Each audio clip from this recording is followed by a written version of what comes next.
Bentornati cari amici fighter su Storm Fighters TV, io sono Francesco Lafauci e questo è Fighting Week News.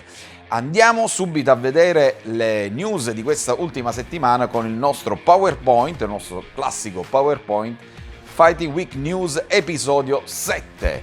E allora andiamo a vedere di che si parla. Andiamo subito al Weekend Fight e parliamo della Waco Europe Cup Golden Glove che si è tenuto questo fine settimana a Conegliano a Treviso, e in occasione di questo evento abbiamo una testimonianza abbastanza interessante. Andiamo a sentirlo. Allora Tony, cosa mi combini Tony? Raccontami un po' che è successo di bello.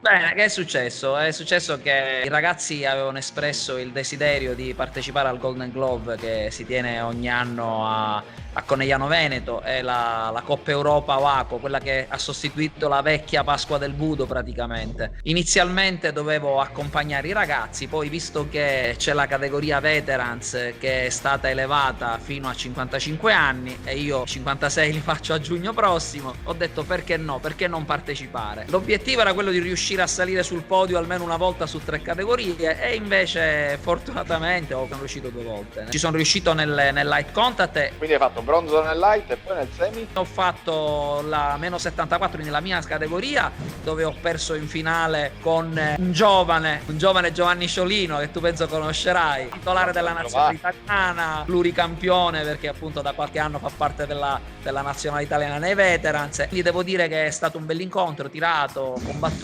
Alla fine ti hanno fatto, mi hai detto, pure un sì, encomio come ti dico soltanto che c'è stata una persona che adesso fa il dirigente in federazione che ha detto, quando ho sentito che chiamavano il tuo nome pensavo che si trattasse di tuo figlio o di tuo nipote e invece ero io. Chiaramente non sto a dirti che ero il più anziano di tutta la competizione. Per me uso una parola brutta, è una droga, nel senso che il richiamo del tatami è una cosa a cui ancora, finché il fisico me lo consente, non voglio rinunciare. Grazie Tony per questa testimonianza. Ricordiamo, Tony Cardella è il capo fondatore del Killer Roy Team e che dimostra che per combattere non c'è età. Ad ogni modo, andiamo a parlare di ciò di cui si è discusso di più nelle ultime 2 settimane, ovvero Conor McGregor is back. The King is back.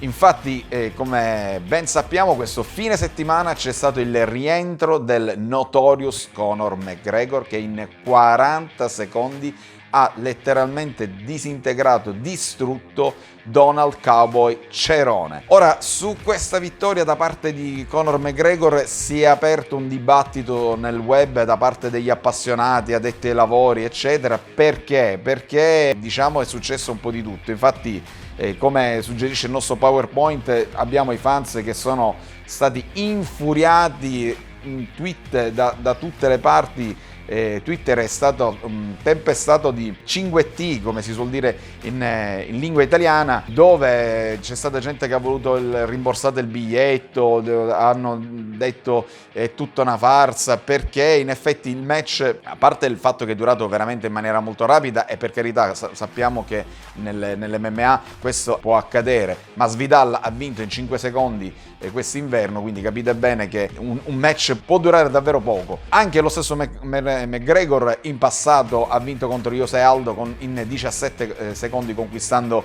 il titolo mondiale. In questo caso diciamo che le controversie sono più che altro sul fatto che Donald Cerrone ha sì subito un high kick in mento, sicuramente è entrato e è andato a bersaglio, ma poi ha avuto un atteggiamento molto passivo, ha lasciato spazio a Conor McGregor, che indubbiamente non ha perso tempo e l'ha messo totalmente KO. Dal mio punto di vista, l'unica cosa in cui appunto non sono totalmente convinto è il fattore che dopo aver subito l'high kick nel mento, Donald Cerrone si è completamente spento e si è chiuso in guardia anziché reagire. Questo in effetti è un po' strano.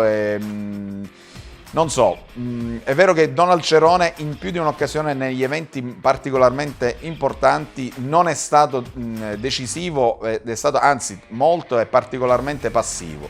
Però tant'è che ad ogni modo Conor McGregor riesce a vincere e riesce a ritornare alla grande.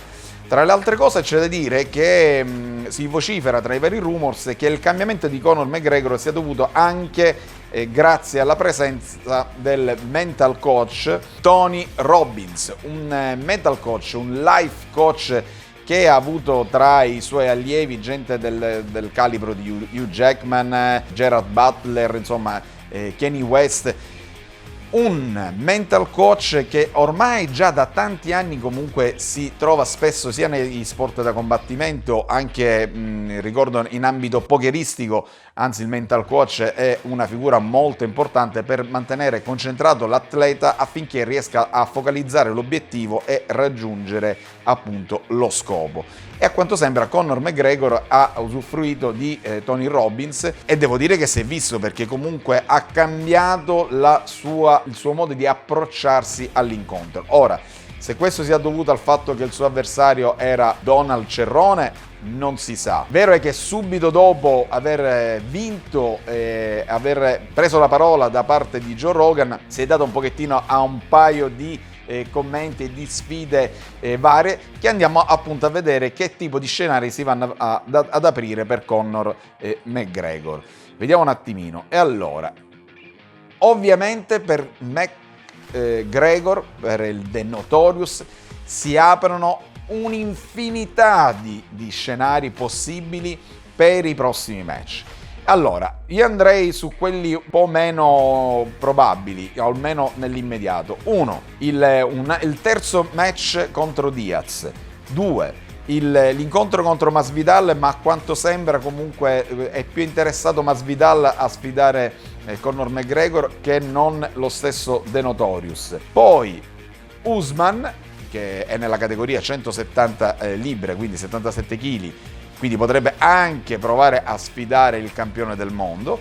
Ed infine, chiaramente, non può mancare Khabib. Però, in merito a Khabib Nurmagomedov, lì ci sono stati un pochettino di cambiamenti.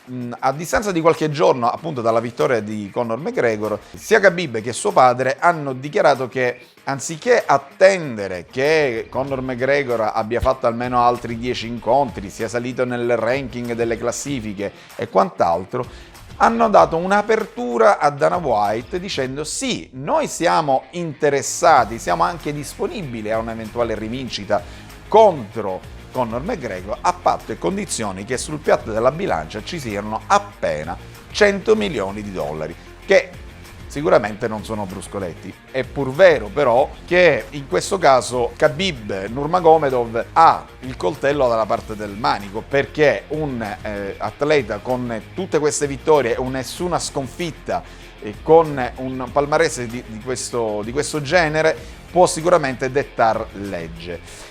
C'è da dire pure che se questo dovesse accadere, Conor McGregor non starà a guardare e non starà lì a dire: ok, io mi prendo solamente le briciole, ma anche lui vorrà la sua fetta della torta. Quindi magari non saranno 100 milioni, Dana White scenderà a 50, poi si salirà a 75, insomma, comunque queste sono più o meno le indicazioni che al momento stanno emergendo per una possibile sfida fra Conor McGregor e Khabib Nurmagomedov. C'è da dire ora che personalmente, al di là del fattore business, sia io che immagino un pochettino tutti gli appassionati del settore e gli addetti ai lavori, che siamo abbastanza curiosi nel rivedere questo match, perché sono curioso di vedere se effettivamente Conor McGregor è ritornato con una mentalità differente rispetto a un anno e mezzo fa, quindi più preparato, più concentrato nel concentrarsi principalmente nel match e meno nel fare audience, nel fare trash talking, nel fare hype nei suoi confronti, e quindi in questo caso affrontare Nurmagomedov con più concentrazione e con una strategia migliore rispetto alla precedente volta. Questa sarà veramente interessante da andare a vedere, perché comunque è indubbio che Conor McGregor ha delle qualità tecniche e atletiche non indifferenti. Andiamo avanti, vediamo un pochettino. Poi, al di là comunque di Khabib, si apre un altro scenario. Perché? Perché ritorniamo sempre lì. Per il momento Conor McGregor è sulla bocca di tutti. e a poche ore o pochi giorni dalla vittoria di Conor McGregor, ecco che ritorna Mayweather lanciando nei suoi social una locandina dove si vede appunto Mayweather contro McGregor 2 nell'arco dell'anno 2020. Ora, sotto questo profilo non si sa se effettivamente c'è qualcosa. È vero che Dana White ha dichiarato più volte che è in preparazione qualcosa con Mayweather, ma sembrava più un fattore dal punto di vista organizzativo, cioè vuole coinvolgere Mayweather per introdurre la box all'interno della Zuffa Organization. Ad ogni modo, in merito a questo possibile match tra Mayweather e Conor McGregor, De La Hoya, quindi il fondatore, il CEO del Golden Boy Promotion, nonché grandissimo pugile, ha dichiarato che insomma rivedere nuovamente un match tra Mayweather e McGregor non sarebbe di nuovo la stessa storia, e in effetti non posso che dargli ragione. Perché Conor McGregor è un ottimo atleta, come appunto dice lo stesso De La Hoya, come anche Mayweather, ma ognuno nella rispettiva disciplina, uno nell'MMA e l'altro nella box. Se Mayweather, per quanto possa essere forte, se Conor McGregor, per quanto possa essere forte, va a fare la box, va a boxare contro il più grande pugile dell'ultimo decennio, sicuramente non potrà fare altro che perdere. Quindi non so fino a che punto si riuscirà a fare qualcosa. Potrebbe diventare interessante se Mayweather andasse a fare MMA contro Conor McGregor, ma dal mio punto di vista sarebbe uno spettacolo che durerebbe davvero, non so se supererebbe il minuto o se vogliono proprio portarle per le lunghe 2 minuti, perché sicuramente la strategia sarebbe molto semplice. Conor McGregor lo butta giù, gli fa una finalizzazione e abbiamo trasmesso Mayweather, ma dubito seriamente che Mayweather possa minimamente prendere in considerazione una sfida del genere, dove si farebbe semplicemente ridicolizzare. Almeno questo è quello che personalmente penso. Poi, se magari dovesse accadere che Mayweather dovesse passare a fare MMA e quindi a sfidare Conor McGregor, sarebbe una cosa differente, ma dubito seriamente che ciò possa accadere. Dopodiché andiamo alle curiosità della settimana, andiamo a vedere che è successo. E allora, qui abbiamo un qualcosa di veramente toccante, ovvero Robert Whittaker, che era già programmato nell'evento UFC 248, si è tirato fuori da questo evento, quindi non combatterà nell'evento UFC 248 perché sta aiutando la figlia, che a quanto pare è particolarmente malata, e gli donerà il suo midollo osseo. Questi sono i rumors che sono usciti di recente. Se così dovesse essere, gli diamo un grosso in bocca al lupo per lui e per sua figlia, e chiaramente complimenti a lui per fare il suo dovere da padre. Dopodiché questa è una notizia molto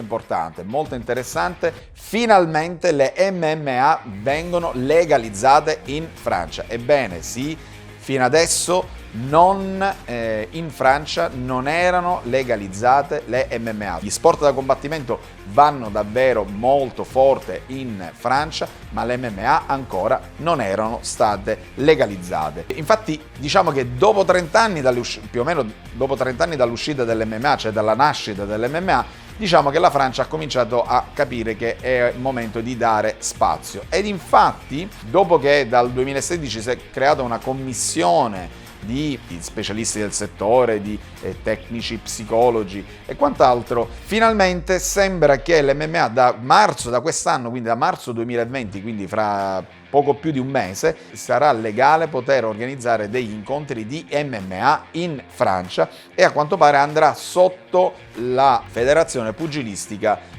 francese, e questo grazie al ministro dello sport Roxana Maracineau, che ha dato il via libera appunto alle MMA in Francia. Questo chiaramente porta a dei scenari molto importanti, perché la Francia, essendo comunque molto avanti rispetto per esempio all'Italia negli sport da combattimento, nel judo, nel karate, sicuramente permetterà anche agli atleti di nazionalità italiana di avere dei scenari interessanti in territorio francese, quindi più vicini a casa, anziché doversi spostare necessariamente in America o in Inghilterra per poter, diciamo, trovare degli spazi. Almeno questo è quello che si spera. Staremo a vedere, ma a prescindere da tutto, comunque è una notizia abbastanza importante. Dopodiché, Rodtang, il vincitore il difensore del titolo mondiale Muay Thai One Champion, dopo la categoria Muay Thai vuole passare alla kickboxing e vuole sfidare il campione del mondo kickboxing nella stessa categoria, Ilia Eanaci. Staremo a vedere, questo potrebbe essere un match abbastanza interessante da vedere. Dopodiché parliamo dei prossimi eventi di questo fine settimana, The Next Events. E allora, vediamo un pochettino cosa abbiamo questo fine settimana. E allora, cominciamo col Bellator 238, dove il main event del Bellator 238 sarà tra Julia Budd e Chris Cyborg, quindi un incontro sicuramente abbastanza interessante che verrà trasmesso tra l'altro su DAZN. Poi UFC su Eurosport Plus ci sarà Blades contro Dos Santos. In questo evento ci segnalano dalla community di tenere sott'occhio nei preliminari Brett Jones contro Tony Gravely, perché Jones proviene da 15 incontri senza essere stato sconfitto e poi però ha subito 2 sconfitte una dietro l'altro, mentre Gravely deve fare il suo debutto in UFC, quindi deve dimostrare di essere in grado di poter rimanere all'interno delle UFC. Dopodiché andiamo al titolo italiano massimi leggeri che si terrà il venerdì 24 gennaio per il titolo vacante appunto dei massimi leggeri tra Francesco Cataldo e Francesco Versaci. Quindi in questo caso non sarà possibile vederlo in TV, a meno che qualcuno di voi non sappia che vi è lo streaming. Qualora qualcuno di voi è informato sulla possibilità di vedere questo match in streaming, segnalatelo giù nei commenti.